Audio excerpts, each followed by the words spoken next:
Laughing Vikings Live. High vibe chats with actors, comedians, and creators, plus stand-up comedy, sketch comedy, and most importantly, you. That's right, join us every Monday for new episodes, and you can be a part of the show on Facebook Live, YouTube Live, and Twitch. Ask questions and interact in the comments, and make sure to share this with your actor, comedian, and creator friends so they can be a part of the show too. Can't make a live show? No problem. You can catch up on your favorite podcast platform and visit laughingvikings.com to find out how you can join the cast and crew. All right, it's time for today's show. Buckle up and make sure you stick around to the end because we have a special surprise for you. All right, ladies and gentlemen, it is Laughing Vikings Live. Happy Monday Fun Day. Let's go.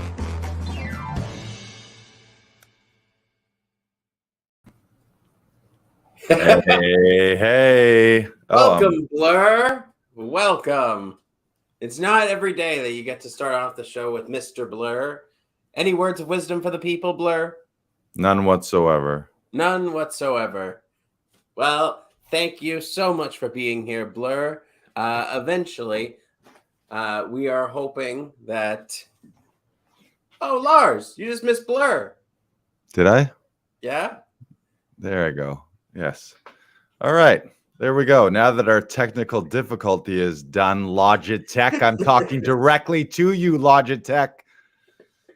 I've said it before. It's my own fault. I've said that I was going to ditch this one and upgrade to a new one. But I'm in like some kind of Stockholm syndrome relationship here where I have so much history and love, or what I think is love, for this Logitech webcam, and I just can't seem to say goodbye.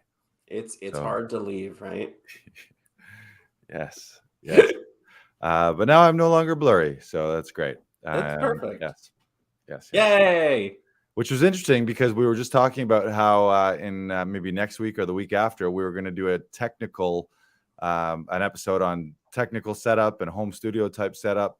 Mm-hmm. And one of those things is doing Zoom auditions and or recording your self-tapes, and having a proper camera is one of those important things. So, but it's also important to be able to roll with the punches and not freak out. So if your camera does go soft focus for a second, you treat it like a professional, you relax, you deal with it, and then you move forward rather than being like, oh my God, oh, I'm so sorry, this never happens. And then people are like, oh God, this guy's going to be a fucking disaster to work with.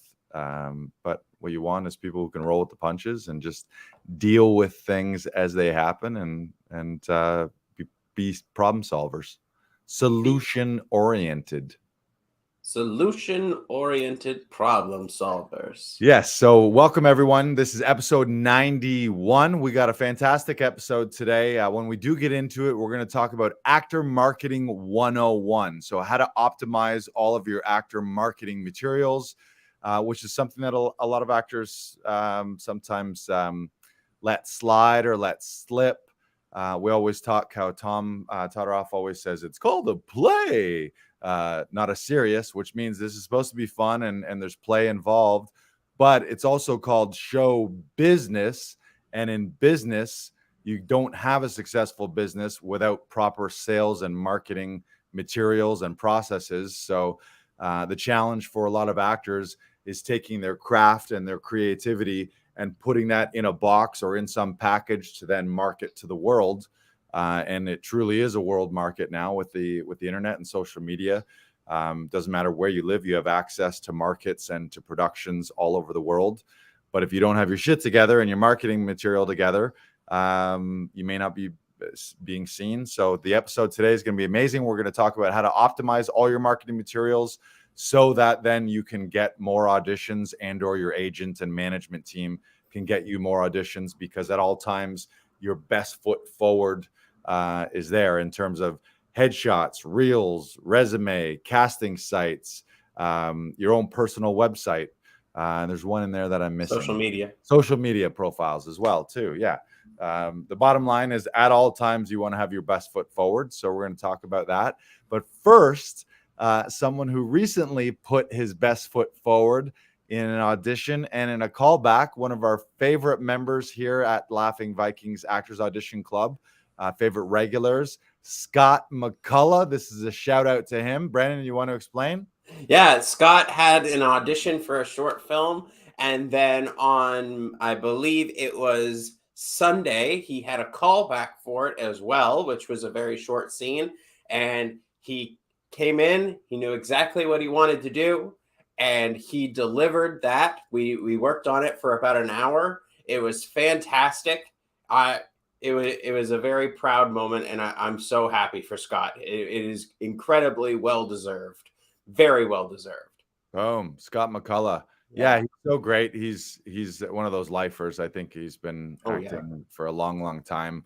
And I know pre-pandemic, he would just go from one theater run to the next, to the next, to the next. He's got a ton of theater in his background. Yeah, we were actually working on a show when the pandemic started and shut everything down. You guys were? Yeah. Oh, he was in that? Nice. Yeah. Nice. Yeah, he's a pro. He works like crazy. He's so versatile. He's a great character actor, and he's also he's got like the perfect level of quirk to him. There's just that like little X factor where you never know exactly what's going on. Like there's that something, which is why he works a lot. Yeah, he's great. We love him. He's really fun to work with, and always well prepared and off book, and he's made strong choices and understands the scenes and understands the storytelling aspects of things. So, and he trusts his instincts, which is always really great to see in an actor. A lot of times, especially in this business, we start to second guess ourselves.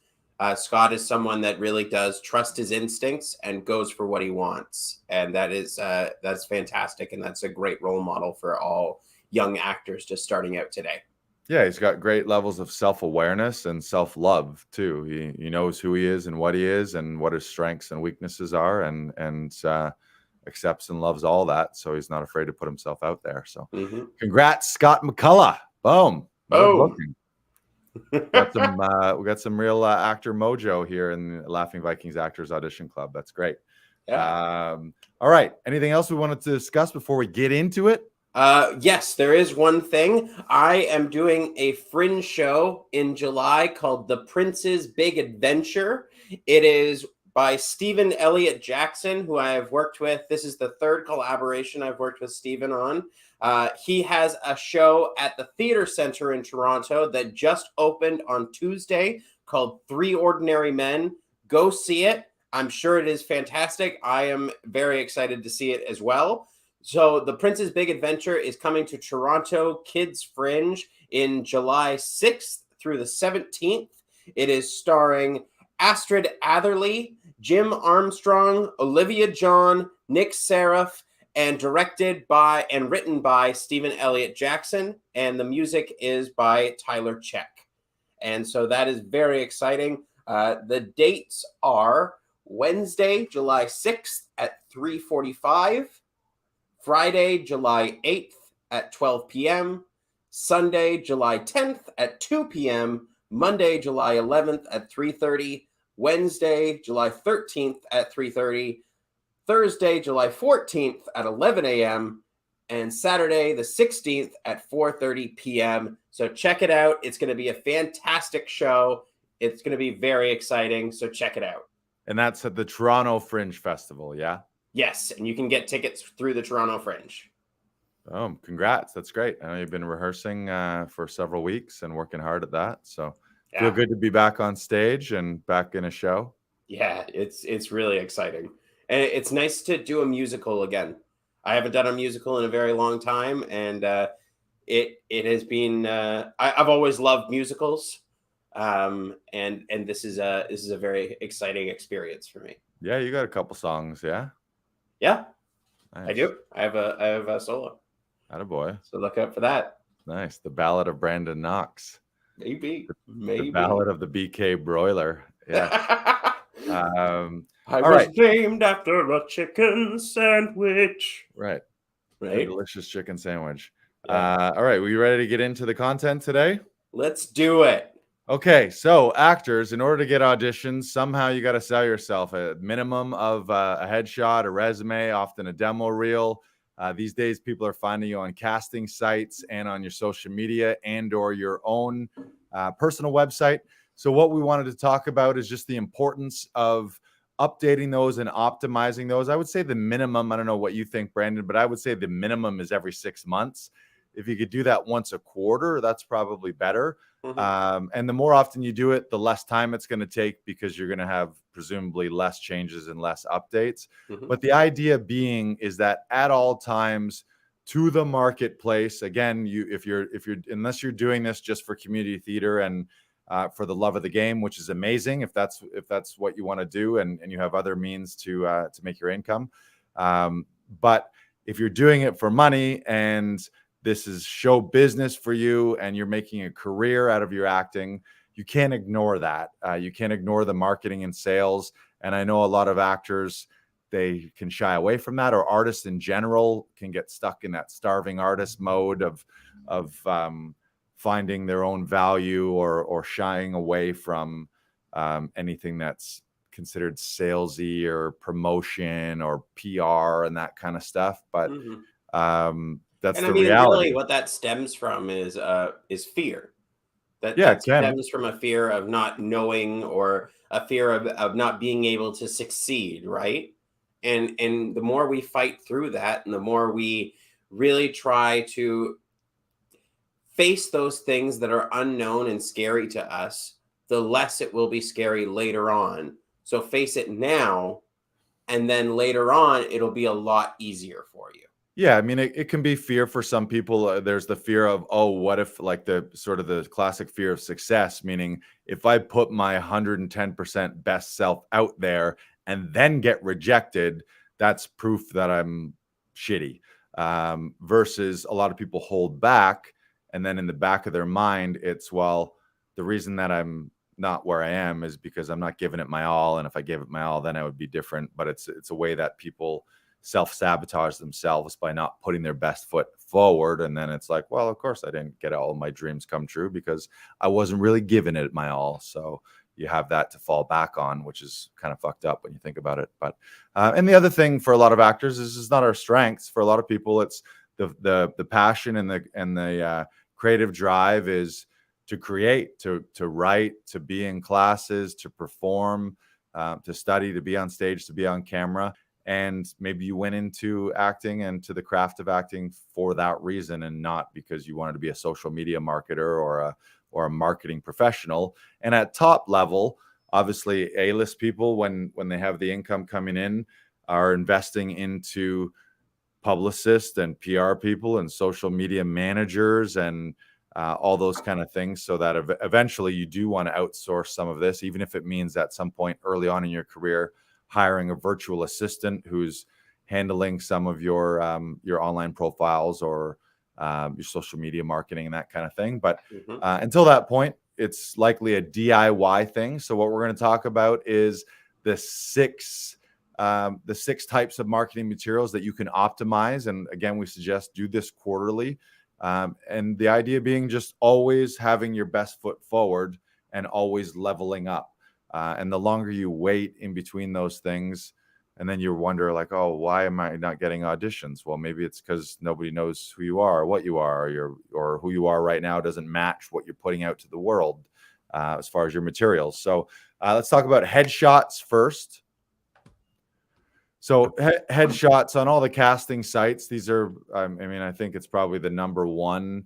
Maybe it's 1, 2, and 3 is headshots, reels, and resume, but headshots are huge. So you need to make sure that they're updated and they look like you currently. I think there's nothing more frustrating than a casting director than seeing a headshot and then bringing someone in, or then getting a self-tape and the person shaved off all their hair, or they've gone from a blonde to a brunette, or they've gained 50 pounds or lost 50 pounds. The headshot needs to represent you.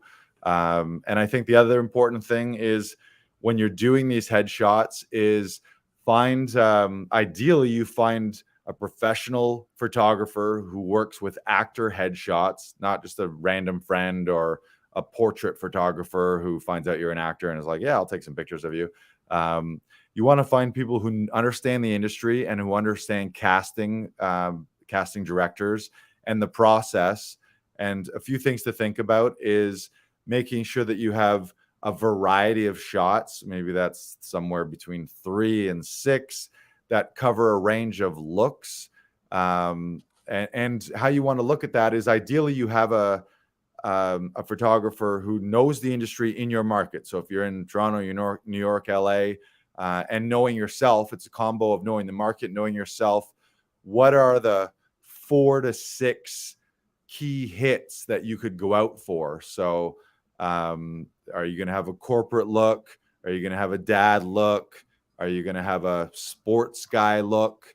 You're going to have a commercial look, which generally is more smiley and generally for like theatrical shots, TV, film, there's not much smiling. It's kind of like a smirk at best. Whereas a commercial look, that might be you throw your big smile in there for your full blown, like, hey, look at me, like your gum commercial shot.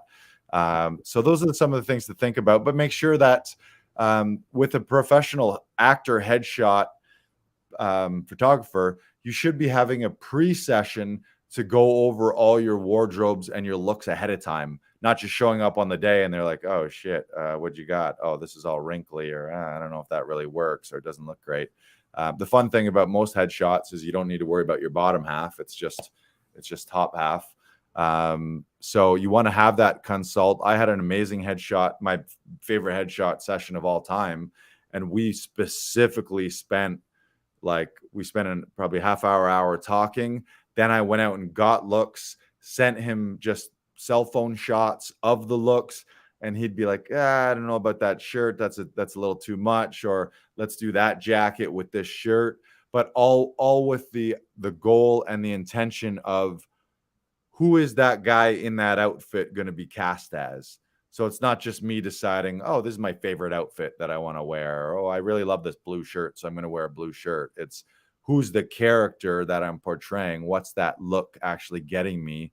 So that if it's a lawyer, then I got a look that, okay, this looks like a corporate lawyer or a CEO type or a businessman or a real estate guy. Like every look can kind of pass as a few different characters versus maybe the undercover cop look might also be like the post-apocalyptic kind of Walking Dead type look, or the undercover cop, or like the bad boy criminal type. Like often an undercover cop could be the bad guy, like the criminal and the undercover cop might look the same.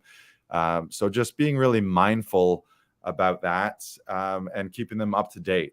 And then your agent, if you have an agent, the brilliant thing about that is if there's a corporate role, they can send your corporate look. If there's the more bad boy look, then they can send the one where you maybe got the jean jacket or you're a little more rough around the edges. Or maybe for guys, I know in mine, I went into the shot or to the shoot with some scruff, and then I brought clippers and shaved 3/4 of the way through just for the last couple looks. So I had one clean corporate look, or one like commercial dad type look where I was completely clean shaven. So just really be mindful about all that, so that then your agent can hyper specifically cast you. Because if you only have one shot and it's one outfit, it's like one outfit isn't going to be like, what are the odds that one look and one outfit is going to cover the spectrum of things that you can be cast for? And one of the fun things about acting is you can be cast in a wide range of things and a wide range of looks.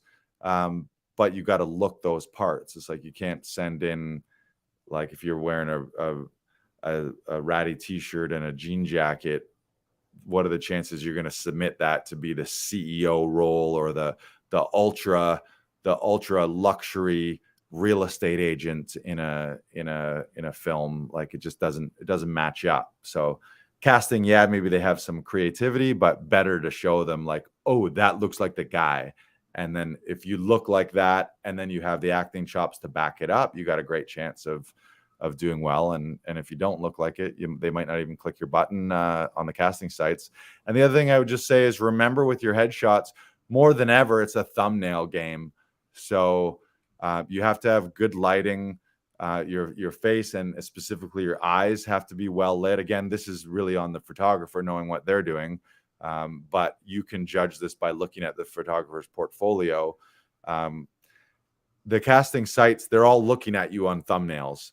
So if your thumbnail doesn't pop, meaning if the lighting's kind of crappy and you're kind of in shadows or your eyes don't pop out, or if it's too much of a body, like if it's a 3/4 shot, you're just not going to pop in a thumbnail. And you don't want to bank on the fact that they're going to click on the thumbnail, look at your headshot full screen, and then decide, ooh, I like this guy. It's like they're looking at a gallery of maybe 500 headshots on these casting sites that have come forward, and there's got to be something about yours that pops out. So just be hyper aware of the fact that we're living in a thumbnail world. So it's really, it is a true headshot versus here's my full body acting modeling shot with my fancy outfit and my head's just the top of it. Make sense? Mm-hmm. Anything else you want to cover there? One of the things that it reminds me of headshots, I read Jenna Fisher's book, The Actor's Life, A Survival Guide, and she talks about her headshots. And this is one of them right here. This one. Now, this doesn't really speak to who Jenna Fisher is, right? And she talks about this in her book, where it's a fantastic photo. She loves this photo. She still loves it to this day. It just doesn't sell who she is and what she's going for. So again, she loved these photos, but like sometimes at the end of the day, they're just photos, and sometimes they don't work as a headshot. So remember, you're selling you. We want to sell you. And as Lars said, find those specific looks, talk to the headshot photographer. And the more you do that, the more you put more thought into it, like you're putting in the thought for your auditions and having that creativity. Have that same creativity when you're going into a headshot session with a photographer, so that you know what you want going in, and it's not like you're not muddling around, like Right. you talked about, right? Yeah, I think it's being really intentional. Like, and so you talk to your agent. If you're unrepresented, you talk to other actors or other people in the industry and figure out in your market, figure out what are the shows that are shooting, what's the look and feel and vibe of those shows. So again, like, are there a lot of police and cop procedurals, and if you have a clean shaven and you're well kept, like short hair, well groomed, then you're probably going to be a cop on one of those shows, or you'll be a medic, or it could be a doctor if it's a medical procedural. Versus if you have long scraggly hair, then you're probably going to be one of the criminal, or you'll be the guy in the gang, or you'll be the biker dude.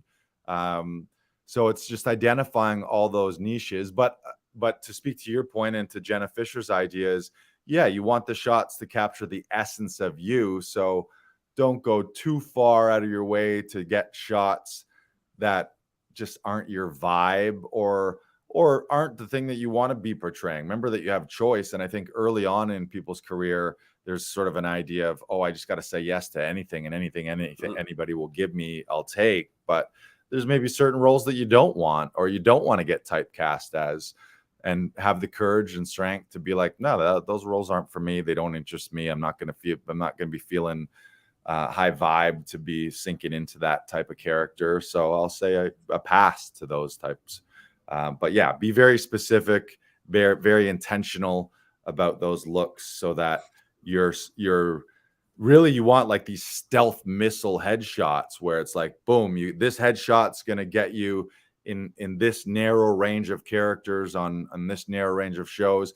And then this picture is going to get you these ones. And then when you add them all up, you've got all these opportunities out there.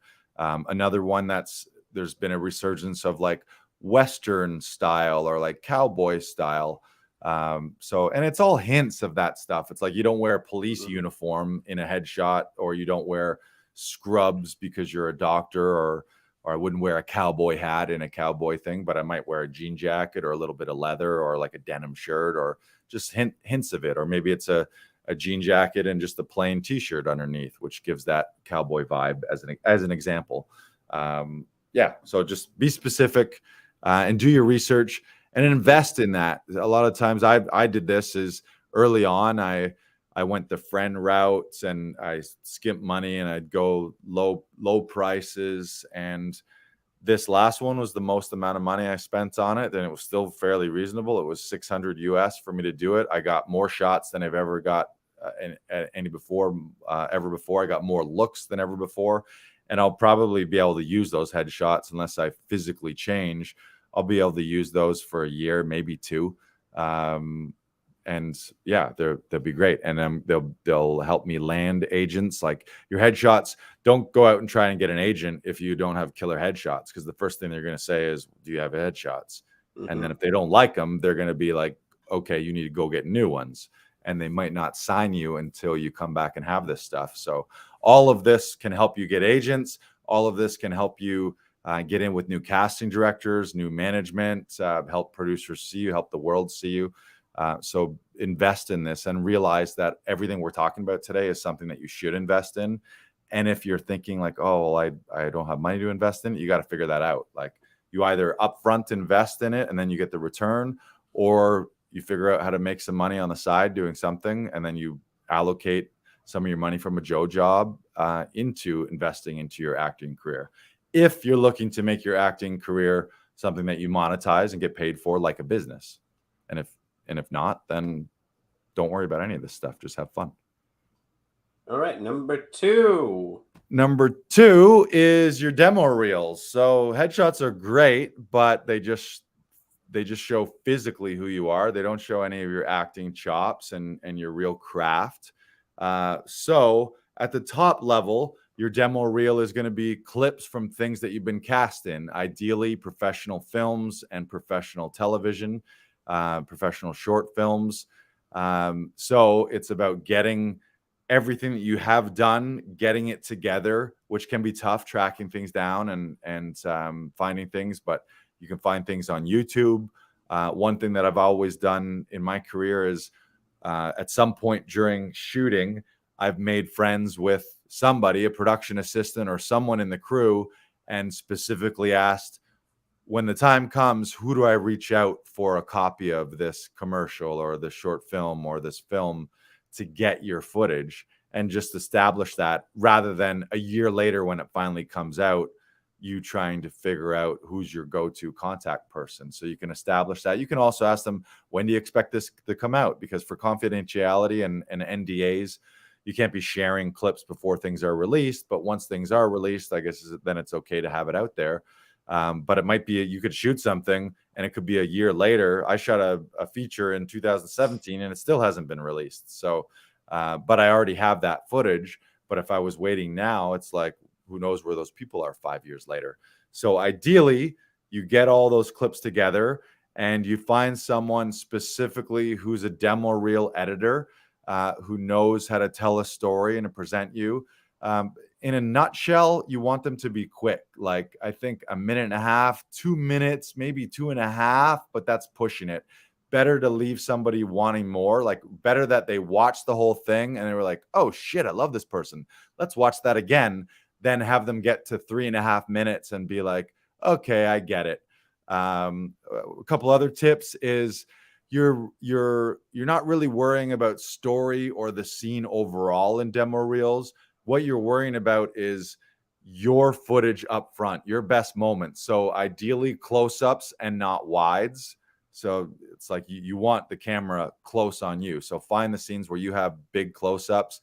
If it's a wide, hopefully it's something, if you're doing something fantastic physically, like if you're a stunt person or some fight choreo, that's great. Don't worry about the coverage of an actor, like of the other actor. When you're putting demo reels together, it's about you. This is the time to be selfish. So don't worry about, oh, the scene's not going to make sense. They're not going to know what's going on. This is such a great scene. Never mind the other actor. It's not their demo reel. Their demo reel will have their scenes and their close-ups. So cut them out, start strong, finish strong, and again, show types. If if you have a ton of footage, you might not need all of it in there. Like if you have say you have your corporate look, your professional look, you don't need 3 or 4 scenes of that. You'd rather show contrasting scenes, or you got something that's really serious and dramatic and heavy versus something that's light and comedic and some different looks. And you want to keep those clips moving quickly. Like maybe each clip is 15 seconds to 30 seconds, and the whole thing is a minute and a half, 2 minutes.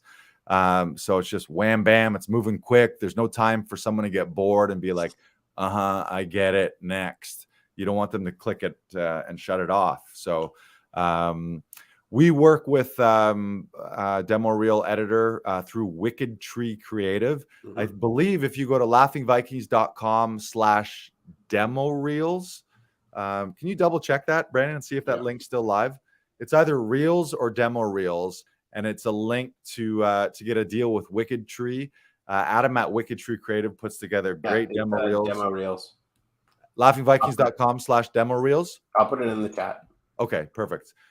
If you go to that site, he'll give a discount. I think he normally does his reels, his professional reels, for $450, and he said he'd give Laughing Vikings people a discount to do it for $300. And one of the brilliant things about what Adam does is for a year, he'll swap in new footage. So a lot of people are waiting and hesitating to be like, oh, I'll do my demo reel when I get this next clip, and I'll do my demo reel when I get this next clip. And so they're never putting anything out there because they're waiting for their best, instead of just put your best foot out now, and when you get the next thing, insert it in or delete an old footage and replace it with the new footage. And Adam has that sort of guarantee for the first year, where you get something big that finally comes out, shoot him a message, and he'll just swap that in. He won't make you a brand new demo reel because it's obviously his time, but he'll take that clip and insert it, or take an old one out and replace it with the new one. So check out Adam at Wicked Tree Creative. Go to laughingvikings.com/demo reels, and you can fill out a little form there. That'll give you the discount code, and it'll put you in touch with Adam. And then, so the other thing to talk about is it's this this idea of cart before the horse, of like, oh, I need experience to get a job, but I need a job to get experience. People are often, well, I haven't been in anything professional, or I have been in things, but I don't have the footage. Then what you got to do is you either got to collaborate with some filmmaker friends and put together your own little short film and shoot a scene. There are also some services that do that, where you can hire a little micro crew for generally $300 to $600, and you'll on set shoot something that looks like professional, like a professionally shot scene. And then the next thing to do to that, if you can't do either one of those, is like an audition type scene, a monologue, or a scene just in an audition room or in a self-tape scenario, all with the focus of how can you put your best foot forward and show your craft and show your chops to an agent, to a casting director, to a production team. And if you're hiding from that and being like, oh, I don't have footage, so I can't, it's like you're missing out on opportunities. And I know myself included, and a lot of people have had this, is we all know that there's seeds of greatness in us, and we've all had moments where we're like, oh, that performance was the fucking performance of a lifetime. If I could only bottle that and show that to the world. Well, you can nowadays, because everyone's got a professional HD camera. You have access to services. Here at Laughing Vikings, we have people come in all the time where they're booking a session, not because they have an audition through their agent, but because they want to record a monologue or a scene to then show an agent, or to then show a showcase, or it's a general audition for a theater company or for a short film, and they just want to see something that you've done. So if you feel you got great chops, then go spend an afternoon drilling a scene or drilling a monologue until you give that performance of a lifetime, and then you got it in the can, and then you can show the whole world, and people will be like, holy fuck, that was powerful. Yeah, maybe it doesn't look like a DC movie or a Marvel movie or some professional TV show, but anyone with an eye for acting craft and performance and storytelling is going to recognize a solid actor just in an audition setting anyway. So don't worry about that. Just always do what you can right now with what you got, and then continue to up level and up level and up level. If your demo reel right now if you only have a 30-second clip of you, one scene, that's your demo reel right now. Maybe you have that, and then you have a contrasting audition scene that you submit, and you put both of those. And the other thing that people often do too is you can have your demo reel with all of this stuff together.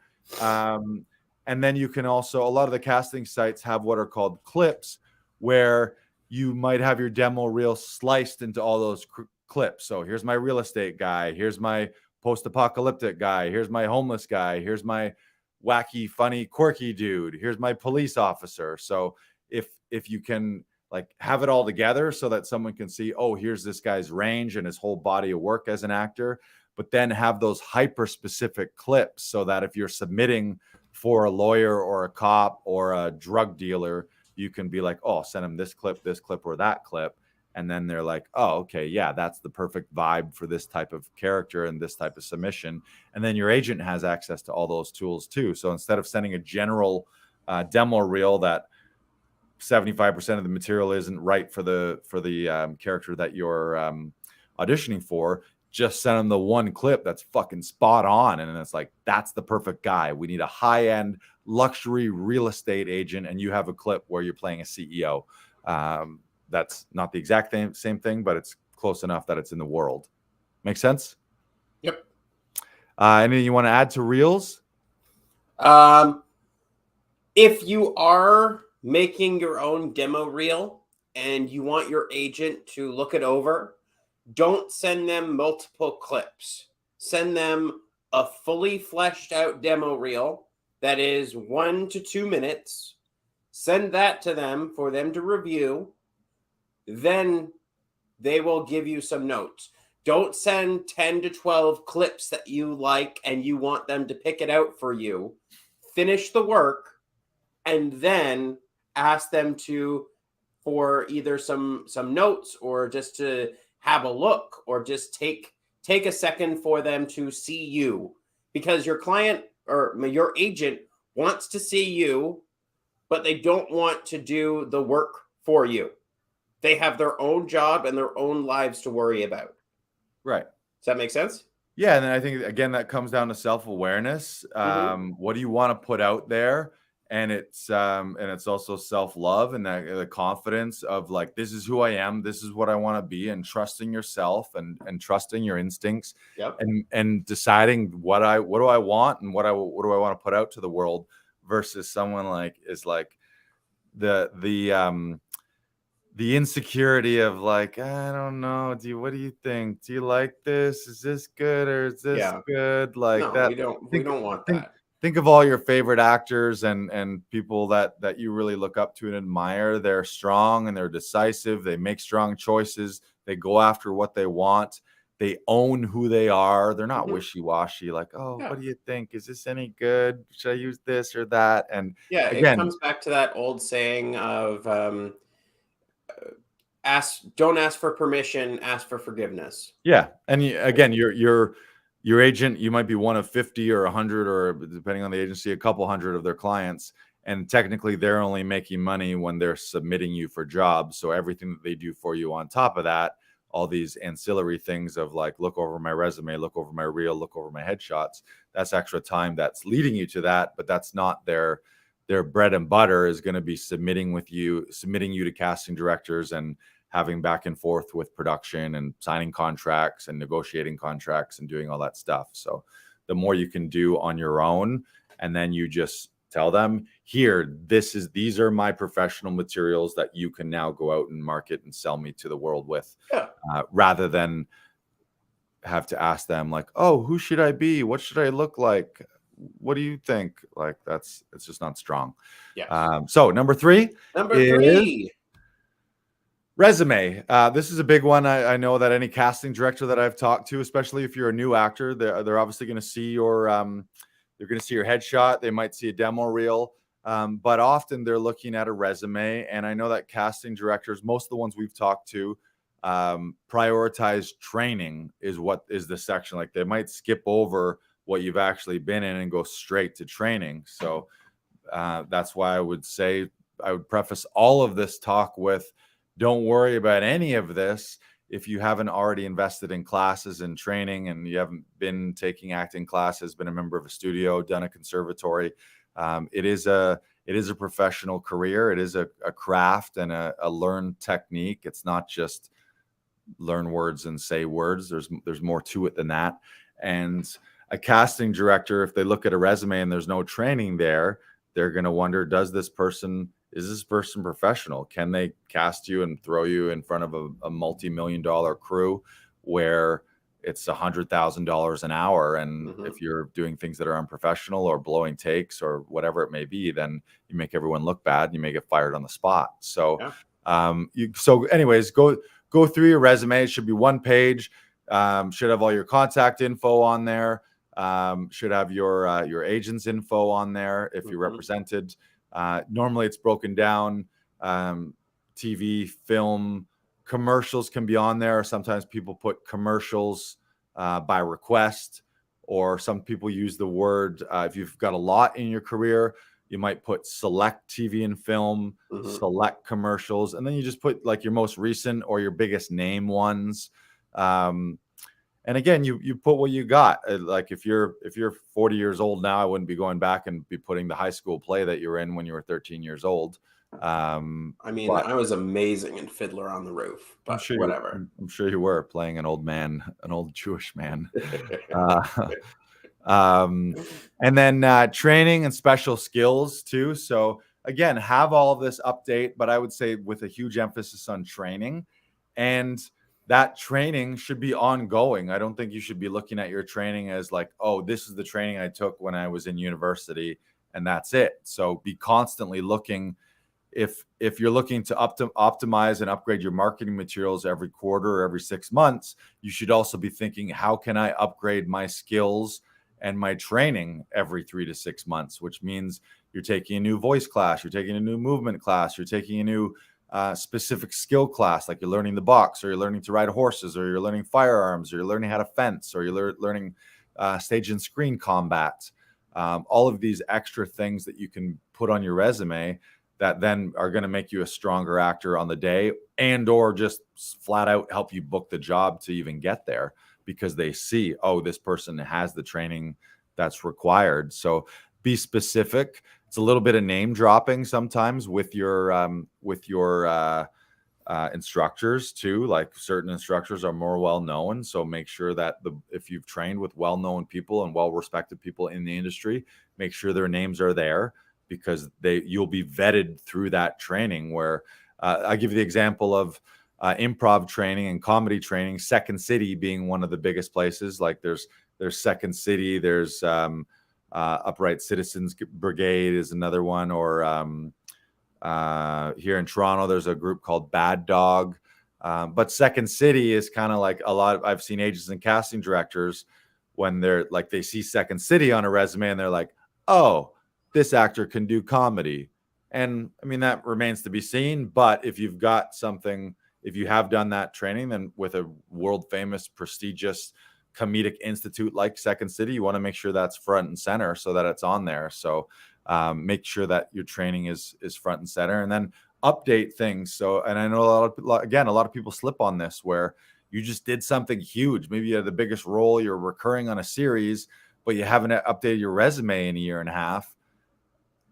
People are looking at that, and them not seeing it, or them seeing it, might be like, oh shit, he was on that show. I love that show. Or I know the director on that show, or I know the casting director for that show. So if they liked him or her, then it's good enough for me too. So a lot of this is that weird thing of sort of, once you're in the club, you're in a club a little bit. So make sure. And it also comes back to what Tom Todoroff says. No one owes you anything in this business. They want to pay you for your talent, for your ability to deliver when it matters the most on a $100,000 an hour set, or whatever it is. Right? Right. Yeah. Keep things up to date. And again, training. I know every agent and every casting director, if you're wondering, like, how to get an agent, have the training section of your resume. Like you can get away with not much, like, oh, I did some student films and some indie stuff.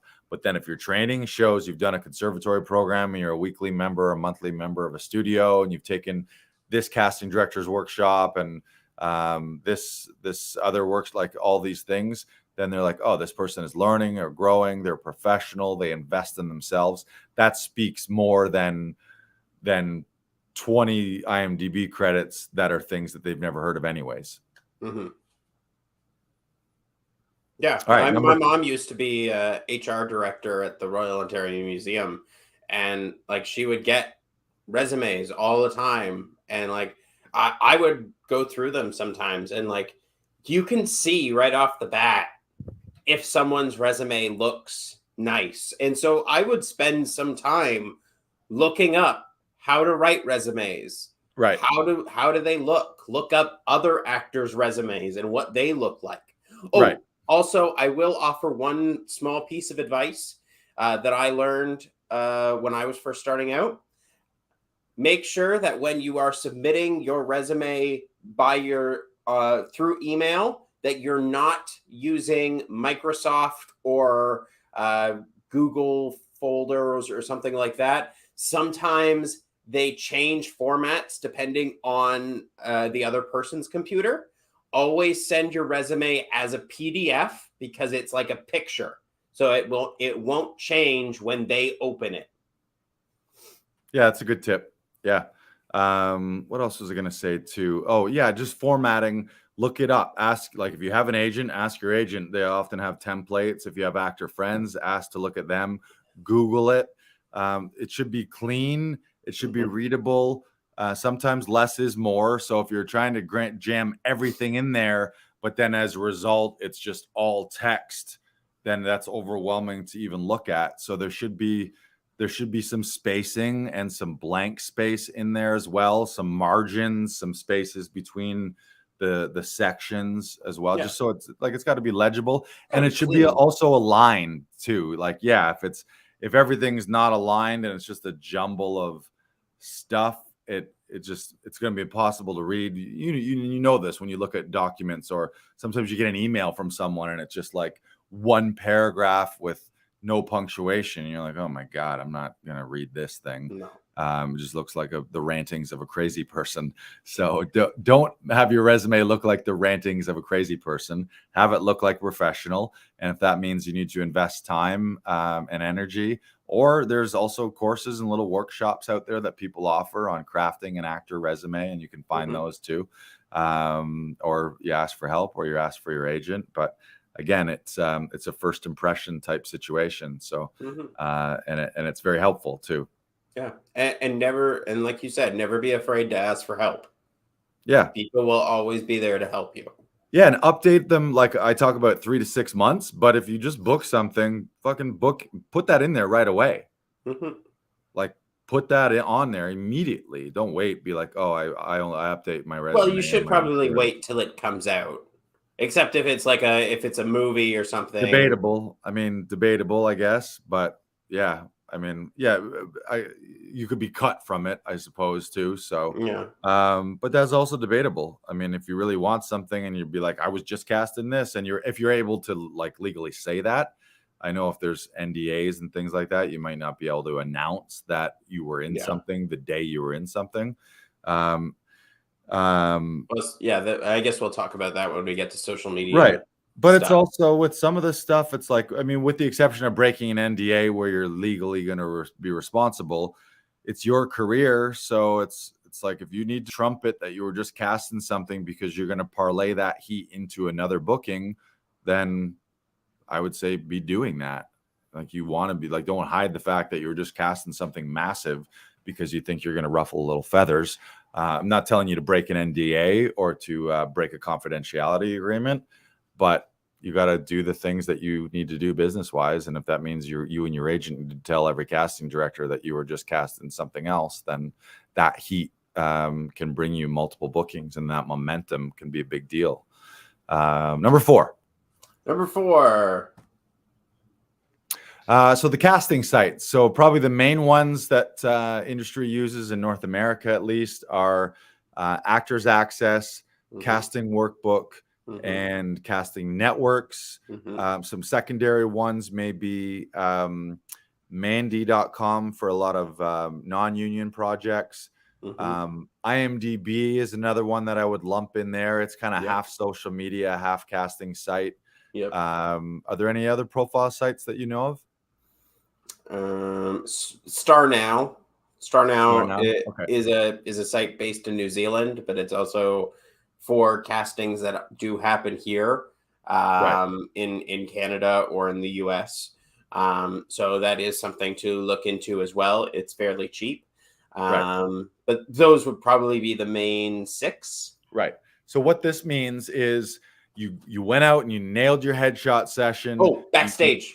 Backstage. Sorry. You nailed your head. Do you make profiles on Backstage, or do you just I believe you can. Yeah. Okay. Yeah. So you nailed your headshot sessions. You got 4 to 6 looks so that you can be cast in different productions as different types of characters, the characters that suit you. And then you put together your best demo reel of the footage that you got right now. You updated your resume. Well, then now you got to go update all the casting sites, because chances are that's where casting directors are finding you. And if you are represented, that's how they're submitting you. So there's no point in having all these great headshots if your casting profiles don't have your new headshot. So then you got to immediately, when you get all this stuff, do a sweep of every casting site and make sure you and your agent on your agent profile that they have all of your headshots. And then again, your agent can custom submit you based on the role. They can submit this headshot or that headshot or this headshot based on the look and feel of the character. And all of those sites generally have a resume builder within them, which is, again, a little tedious because you just built your resume and now you're going to have to go and copy and paste all that and build line by line in there. But it's worth it. All this time and energy and investment is worth it, because this is going to get you auditions and get you gigs that can be life-changing gigs that pay you 4 figures, 5 figures, 6 figures, 7 figures eventually down the line. And some of them have fees too. So some people are like, I can't afford to pay all these fees. It's like, well, maybe you can't afford not to. Like you can't simultaneously be thinking, I want to have the dream career. I want to be a leading actor, and I want to be on Broadway, and I want to win an Emmy and an Oscar and a Tony, and I want to be an A-lister, and simultaneously be thinking, but I'm not willing and able to spend $200 a year on a casting site. Those two things do not mix. You can't be one without the other. So you have to figure out, I need this. This is an investment in me and my career. And you got to beg, borrow, or steal the money, or you got to go to work on your job and save up the money to do it. And all of those sites, it's like, if that site lands you 1 gig, it's going to pay for that fee 5 times, 10 times, like $200. There's not a union job that you could book for under $800 really. So it's going to pay for it. One gig in the union world is going to pay for your yearly fee 4 or 5-fold most likely. So you got to see this stuff as an investment, and make sure your sizing charts are up to date on all of those. Make sure your special skills sections, and think of all those special skills. Can you skateboard? Can you rollerblade? Have you driven horses? What sports? You play tennis? You play squash? You play baseball? Can you play the guitar? Can you play the recorder? Can you play the harmonica? Put all that stuff in there, because often the casting sites are searchable by filter. So if it's a specific role and they need a guitar player, they might literally type in guitar. And if you haven't checked that box, you won't be one of the actors that pops up. Or if you're a singer and you haven't checked the singer box, or you haven't checked your, sometimes it goes as specific as like, are you a soprano or a baritone or an alto? Like what vocal range do you have? The more things you have checked off in those boxes, the more chances you have of popping up in those searches and being at the top of those searches. And then they see your headshot, and then they see your thumbnail, and then they're going to click on your thumbnail and ask for an audition or ask for a submission from you. So go through all that stuff. And your sizing, again, you want to make sure that that's up to date, so that you don't want to get cast in something and then wardrobe department starts pulling pieces for you, and then you show up and your waist is 38, and when you made the profile it was 34, or vice versa. That's a pain in the ass for casting people and for wardrobe people. So and be accurate. Don't fake stuff. I know a lot of people sometimes they'll like over report their height and under report their weight, or under report their sizings, because they think it's like, just own who you are right now. And then if you're looking at your height and weight, well, you can't really change your height, but if you're looking at your physical measurements, and if for some reason you don't like where they are, and I know that I've been there, but there's no point faking that. It's just put who you are right now, acknowledge the reality of who you are right now, and then strive, be like, okay, 3 months from now, I'm going to update these. And in the next 90 days, I'm going to go through a health and wellness and workout routine so that when I see those numbers, I'm envisioning, oh, like, ooh, those are the numbers I want to be when I see that guy. And in the meantime, give yourself some self-love and just don't fake that stuff. That's just like, that's the worst, I think, because then you're selling. What that is it's like under promise, over deliver. You don't want to over promise, under deliver. You can't. So like it's in a way it's fraudulent. It's lack of truth and authenticity. It's just let people know this is who you are and own that. And if they don't want who you are, then fuck them. Just that's not who you are right now. So they don't need you for this role. Yeah, don't pretend. Number 5. Number 5 is social media profiles. It's like the reality. We live in a social media world, so you can't ignore your profiles, and especially if they're all public. Know that casting and production, likely in the casting process, are cruising onto your Facebook and cruising onto your Instagram. So you want to have curated profiles. You want them to be matching in uniform. Ideally, they're easy to find because you're named consistently. Like if your Instagram is Brandon Knox 123, and then your Facebook is BK Broiler, and then your TikTok is BK. For people to search you, and just from a marketing standpoint, it's like The Rock is The Rock, Kevin Hart is Kevin Hart. It's like, it's consistent. If you look at the people who you idolize and who you admire and who you aspire to be, their marketing and PR people have curated all their profiles so they're aligned and they're consistently named. Probably you want like a similar headshot or picture, whatever your profile picture is. Ideally, those are aligned across the board too, so that if someone's searching for you, if they know you on Instagram and then they look you up on TikTok or they look you up on Facebook, they're going to see that profile and they're going to recognize it. And then I think for actors too is like, make sure it's a picture that shows you. Maybe it doesn't have to be a proper actor headshot. I prefer having my headshot on my social profiles, but it could be like a lifestyle pic or a portrait type thing. But I think it's important that it shows who you are. Like sometimes they're so zoomed out, or it's like a real shadowy picture, or people will have some random picture that's not even them. And then I just wonder, I'm like, there's something that's not lining up, where it's like you want to be on these platforms of TV, film, and theater stages to show your stuff to the world, but you're not even letting the world see you where you are right now through your social media profiles. So just be mindful of that. And I think with some people, there is that little, like, you look at their picture and it's not like, you can't even see their face in their picture, or it's like in shadow, or it's some weird quirky thing where like they got a hat on or whatever. And it's just like, well, people want to see you and you want to be seen. So put yourself out there a little bit, have the courage to do that. Not in a braggadocious or like cocky way, but like, hey, this is me and this is my vibe and check it out, you know? And also, social media can be a decent little side hustle for you while you're auditioning. Because if you become a content creator or someone like that and people love your content, you might be more marketable for TV and film, for like the bigger productions, and B, you're making a little bit extra money for yourself that you can put into resumes, headshots, reels, casting sites, whatever you need, right? So it can be a good give and take for you. Yep. And those social profiles, the other thing is, I would like be mindful of what you're putting out there. Know that these are, if not fully permanent, semi-permanent, or there's just stuff is being seen. So if you're spouting off on some divisive political rant and you're turning half the world off with that, you're going to be closing some doors there.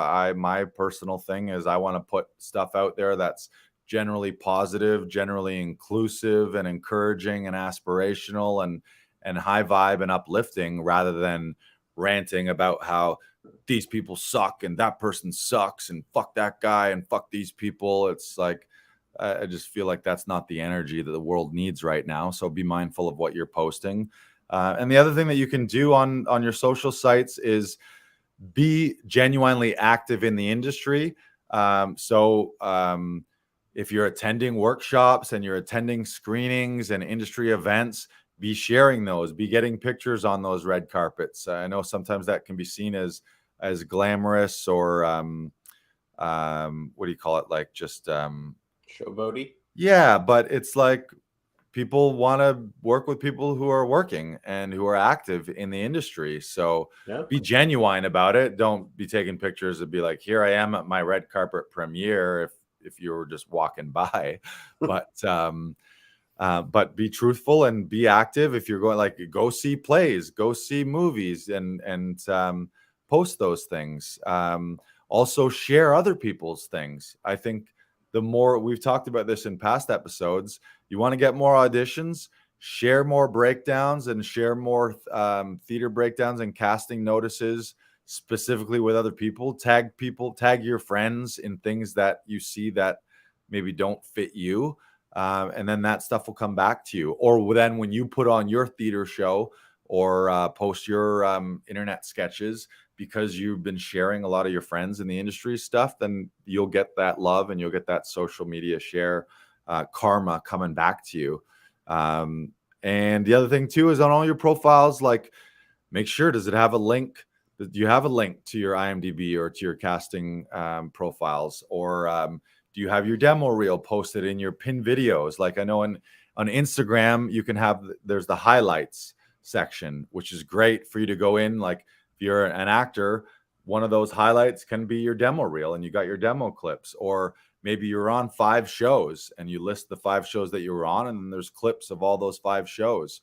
Or if you're stand-up, you got a stand-up clip in there. Or if you're also a voiceover actor, one of those says voiceovers on it. On TikTok, you can pin your top 3 videos, whatever the 3 primary videos are. Maybe it's your demo reel, maybe it's your voice reel, and a gala event that you were just a part of for your most recent screening of a new film, like a new film that came out at a film festival or something.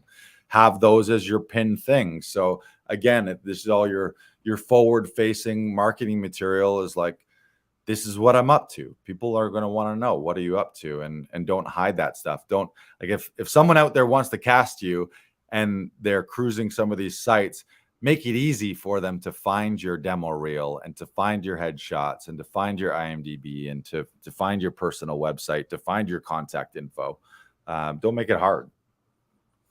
Number 6 is personal website. I think this is a great opportunity. I mean, again, I think the brilliant thing about social media is that's where people spend their time on. So you're probably going to have more traffic to your social media profiles than your website. But when it's hyper specific, especially when you're submitting to things, and then you can just send a specific link and really control what you want people to see. Having BrandonKnox.com or JoeLarson.com, or for me, I have Laughing Vikings /Lars is what I'm building out right now. So that has all your contact info, maybe a gallery of your headshots, maybe some quotes from people that you worked in. Get testimonials from, this is a really underrated thing that I think a lot of people don't do, is get testimonials from casting directors, people that you worked with. Maybe you have some press reviews from theater events, like Brandon, you're in this Fringe show. If someone comes and reviews, and in that 3-paragraph review, they got a couple sentences on Brandon Knox and what they liked about you, snip that, put it in quotes, list the guy and his publication, and you can have that on your social profiles. You can have that on your website. Link to your demo reels, maybe a link to a downloadable version of your resume and or your headshots. You could have the links to your casting websites so that if someone finds you and is on your website, but then they're like, oh, I want to have this person in, and they're using Actors Access, then they got to use the proper casting site to do that. Make that easy for them, and have your hyperlink there to your Actors Access profile or your IMDb. And all those things.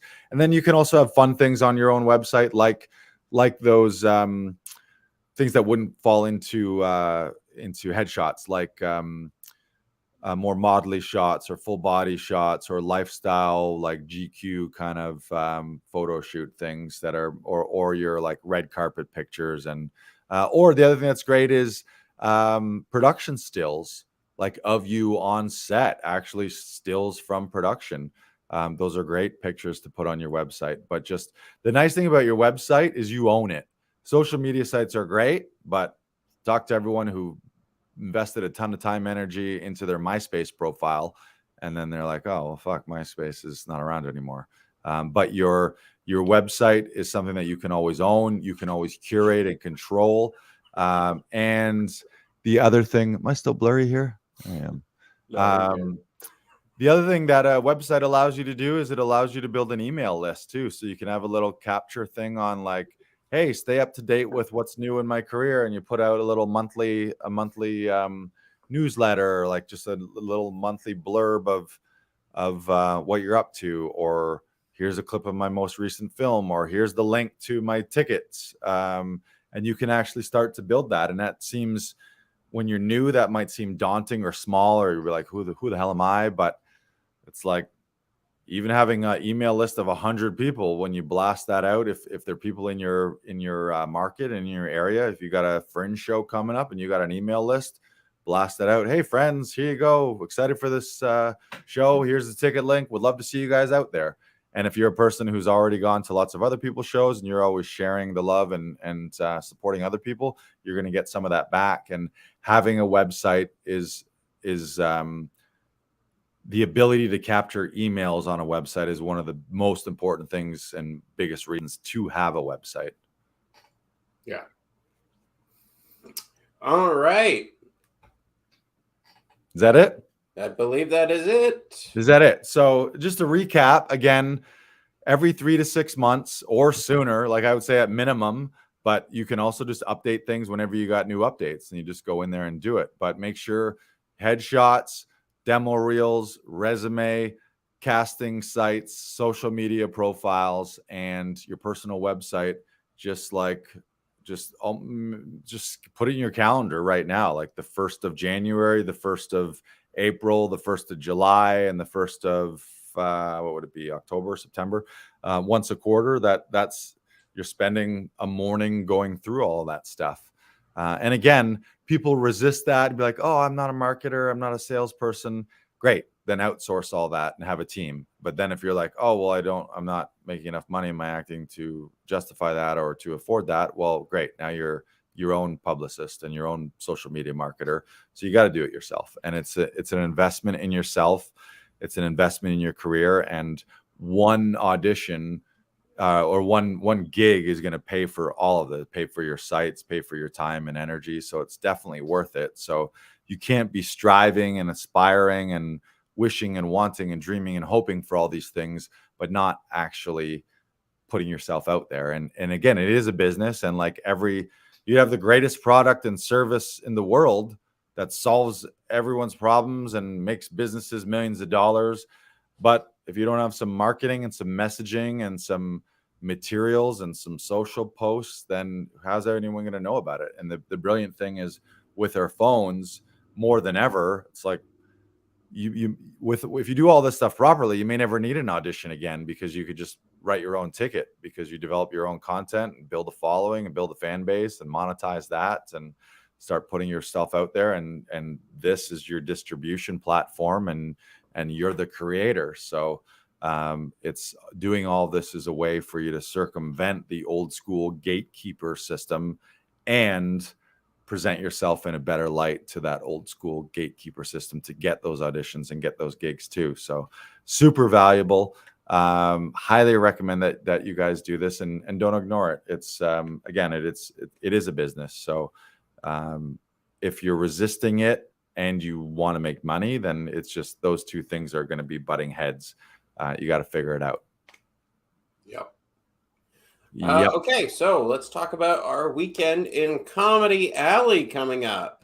All right. So this weekend, Friday, June 17th in Comedy Alley, you can come check us out. We got a pro comedy showcase. Friday, we got Angelica Scanura. You've seen her at Winnipeg Comedy Fest, Boston Comedy Fest, and Palm Springs Comedy Festival. We also have Nick Beaton, who's performed at Just for Laughs. He's performed in the world famous Edinburgh Fringe Festival and also the Halifax Comedy Festival. And we have Casey Corbin, who's performed at Just for Laughs. In the past, he's opened for the likes of Norm Macdonald, Amy Schumer, Mitch Hedberg.